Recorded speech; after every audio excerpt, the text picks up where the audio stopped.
नमस्कार, आप देख रहे हैं एचएनएन न्यूज। मैं हूं आपके साथ उन्नति भटनागर। बुलेटिन की शुरुआत करेंगे महत्वपूर्ण खबर के साथ, जहां रायपुर में साइंस कॉलेज परिसर स्थित जहां पंडित दीनदयाल उपाध्याय ऑडिटोरियम में छत्तीसगढ़ी फिल्मों का सफर कार्यक्रम का आयोजन किया गया है और इस कार्यक्रम में सीएम विष्णुदेव साय मुख्य अतिथि के रूप में शामिल हुए। इस अवसर पर मुख्यमंत्री ने छत्तीसगढ़ी सिनेमा का विकास यात्रा, उपलब्धियों और उज्जवल भविष्य पर विस्तार से अपने विचार साझा किए हैं। मुख्यमंत्री श्री साय ने अपने संबोधन में छत्तीसगढ़ फिल्म विकास निगम के गठन में पूर्व मुख्यमंत्री डॉक्टर रमन सिंह के योगदान को याद किया। उन्होंने कहा कि छत्तीसगढ़ी सिनेमा आज एक नए दौर में प्रवेश कर चुका है। आने वाले समय में छत्तीसगढ़ी फिल्में राष्ट्रीय और अंतर्राष्ट्रीय स्तर पर प्रदेश की संस्कृति, कला और पहचान को और अधिक सशक्त रूप में स्थापित करेंगी।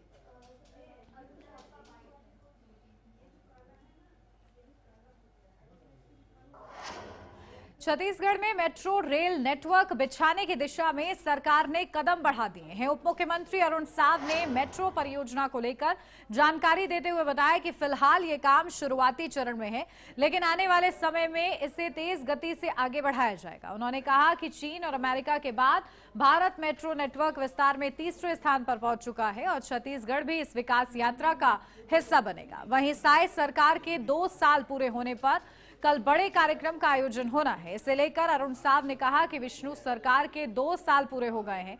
इस उपलक्ष्य में 22 दिसंबर को जांजगीर में भव्य और विशाल जनादेश पर्व का आयोजन हो रहा है। इसके साथ ही उन्होंने नगरीय विकासों निकायों की हुई बैठक को लेकर भी जानकारी दी है। अरुण साव ने कहा कि छत्तीसगढ़ में केंद्र प्रायोजित योजनाओं में गति आई है।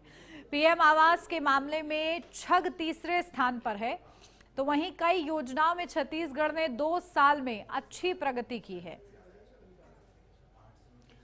अपडेट ले लेते हैं, हमारी संवाददाता शिवानी अवस्थी हमारे साथ जुड़ गई हैं। शिवानी, क्या कुछ जानकारी? देखिए, छत्तीसगढ़ में किस तरीके से विकास हुआ, इसको लेकर क्या कुछ जानकारी दी गई है? बिल्कुल, छत्तीसगढ़ में अब शहरी परिवहन के क्षेत्र में एक बड़ा बदलाव देखने को मिल सकता है। राज्य में मेट्रो रेल नेटवर्क की दिशा में सरकार ने औपचारिक रूप से कदम बढ़ा दिए हैं और डिप्टी सीएम अरुण साव ने मेट्रो परियोजना को लेकर अहम जानकारी जो है वो साझा की है। अरुण साव ने कहा है कि फिलहाल मेट्रो परियोजना प्रारंभिक चरण में है और इस समय जो है वो तकनीकी अध्ययन, संभावित रूट, यात्री दबाव और शहरों की जरूरत और वित्तीय मॉडल पर काम किए जा रहे हैं। उन्होंने साफ कहा है कि मेट्रो में कोई एक दिन में नहीं बनने वाली परियोजना नहीं है, लेकिन सरकार की मंशा है कि आने वाले समय में इसे तेजी से जो है वो आगे बढ़ाया जाए। डिप्टी सीएम अरुण साव ने यह भी कहा है कि मेट्रो आज केवल बड़े शहरों की पहचान नहीं रह गई है, देश भर में मेट्रो नेटवर्क का जो है वो तेजी से विस्तार हो रहा है। उन्होंने ये भी कहा है कि चीन और अमेरिका के बाद जो है वो भारत मेट्रो विस्तार में तीसरे स्थान पर पहुंच चुका है और अब छत्तीसगढ़ भी इस राष्ट्रीय विकास यात्रा का हिस्सा बनने की ओर जो है वो बढ़ रहा है। छत्तीसगढ़ के संदर्भ में देखें तो रायपुर, भिलाई, दुर्ग और शहरी क्षेत्रों में जो है वो जनसंख्या बढ़ रही है, वाहनों की संख्या में तेजी बढ़ रही है और ट्रैफिक की समस्या लगातार गंभीर होती जा रही है। ऐसे में मेट्रो जैसे किफायती, पर्यावरण के अनुकूल और सुरक्षित सार्वजनिक जो है परिवहन की देखिए, लगातार छत्तीसगढ़ विकास की दिशा में आगे बढ़ रहा है। बहुत शुक्रिया शिवानी आपका तमाम जानकारी के लिए। और अब बात करते हैं जगदलपुर की खबर है, जहां एक और केंद्र और राज्य सरकार शिक्षा व्यवस्था को मजबूत करने और छात्र छात्राओं के सुरक्षित भविष्य के लिए लगातार प्रयास कर रही हैं, तो वहीं दूसरी ओर जमीनी हकीकत इन दावों की पोल खोलती हुई नजर आ रही है। यहां आदिम जाति कल्याण विभाग द्वारा संचालित 100 सीटर शासकीय बालक आश्रम जामगांव के मरम्मत के लिए शासन द्वारा लगभग 20 लाख रुपए स्वीकृत किए गए थे, जिसमें से करीब 15 लाख रुपए का भुगतान ठेकेदार को किया जा चुका है। लेकिन जमीनी हकीकत यह है कि खर्च के अनुरूप कार्य कहीं नजर नहीं आ रहा है। निरीक्षण के दौरान पता चला कि भवन में पुट्टी, पुताई एवं मरम्मत का कार्य कराया गया, जो बेहद घटिया और मानकों के विपरीत है। दीवारों और छत पर की गई पुताई अब उखड़ने लगी है। कई स्थानों पर छत का प्लास्टर गिर चुका है, छत की सरिया तक दिखाई देने लगी है, जिससे कभी भी बड़ा हादसा हो सकता है। ऐसे हालात में यहां अध्ययनरत बच्चों की जान पर गंभीर खतरा मंडरा रहा है।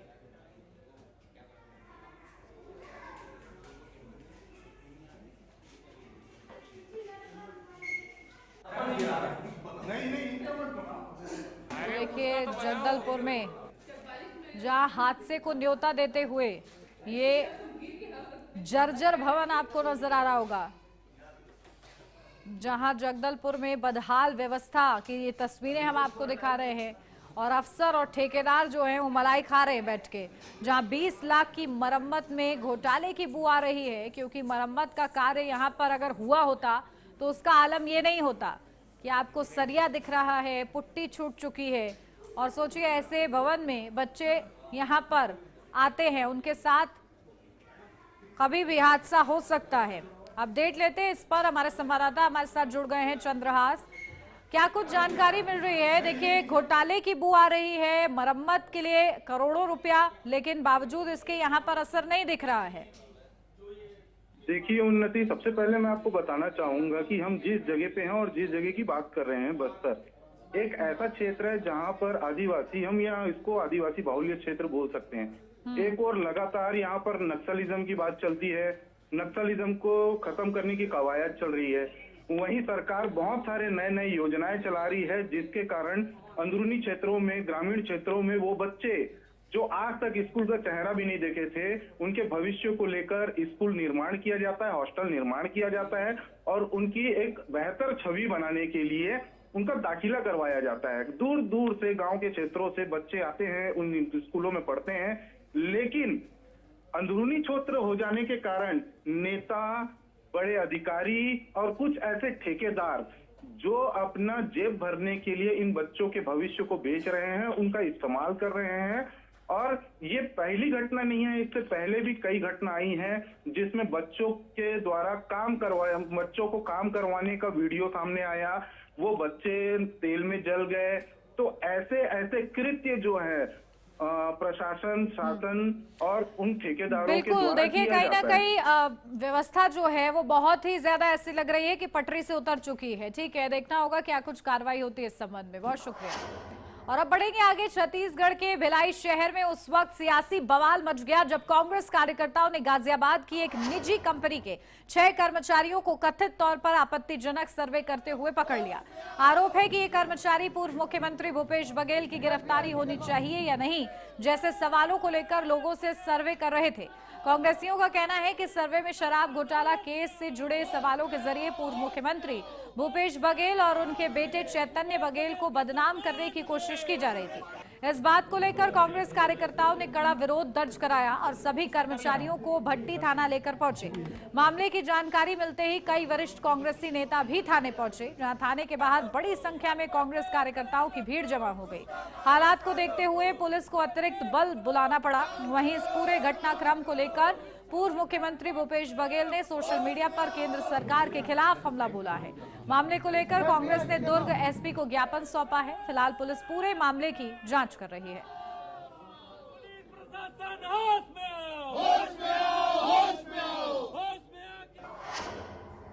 छत्तीसगढ़ में पुलिस आरक्षक भर्ती प्रक्रिया में गड़बड़ी का आरोप लगा है। रविवार को भर्ती प्रक्रिया में गड़बड़ी की शिकायत लेकर बड़ी संख्या में candidate deputy CM Vijay Sharma के बंगले पर पहुंचे। डिप्टी सीएम विजय शर्मा खुद बंगले से बाहर आए और उन्होंने युवाओं से मुलाकात की। इस दौरान उन्होंने युवाओं की समस्या सुनी और उनसे चर्चा की। इस दौरान गृह मंत्री ने साफ किया कि भर्ती प्रक्रिया में किसी भी तरह की गड़बड़ी नहीं है। उन्होंने कहा कि भर्ती प्रक्रिया नियम के तहत की गई है, कोई गड़बड़ी नहीं हुई है। आपको बता दें कि पुलिस आरक्षक भर्ती में कुल 5,967 पदों के लिए परीक्षा आयोजित की गई थी। इसके लिए लगभग 7 लाख आवेदन प्राप्त हुए थे। भर्ती परीक्षा का रिजल्ट 9 दिसंबर को जारी किया गया था, लेकिन रिजल्ट घोषित हुआ तो अभ्यर्थियों की संख्या अधिक थी, जिसके बाद भर्ती प्रक्रिया पर सवाल उठने लगे। कहा जा रहा है कि एक ही उम्मीदवार के नाम कई जिलों की लिस्ट में है, जिसके बाद से भर्ती प्रक्रिया पर सवाल उठ रहे हैं।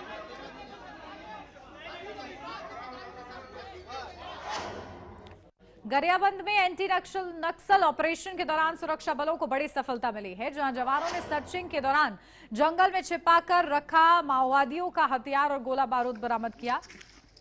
सर्च ऑपरेशन पर निकले जवानों को निशाना बनाने के लिए माओवादियों ने यह हथियार जमा किए थे।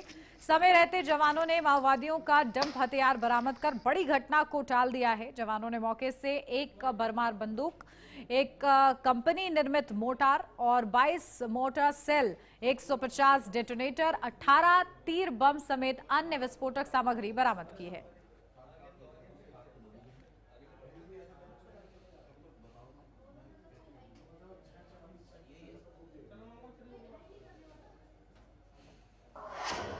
और अब खबर बलरामपुर से है, जहां पैसों को लेकर हुए विवाद में एक युवक की मौत हो गई। पुलिस ने हत्या के आरोप में एक युवक को गिरफ्तार किया है। बताया जा रहा है कि आरोपी और मृतक के बीच पैसों को लेकर विवाद हुआ था। विवाद बढ़ने पर आरोपी ने मृतक के साथ हाथ, मुक्कों व डंडे से मारपीट की, जिससे उसके सिर व आंख के ऊपर गंभीर चोट आई है। गंभीर रूप से घायल मेवालाल सोनवानी की इलाज के दौरान मौत हो गई है।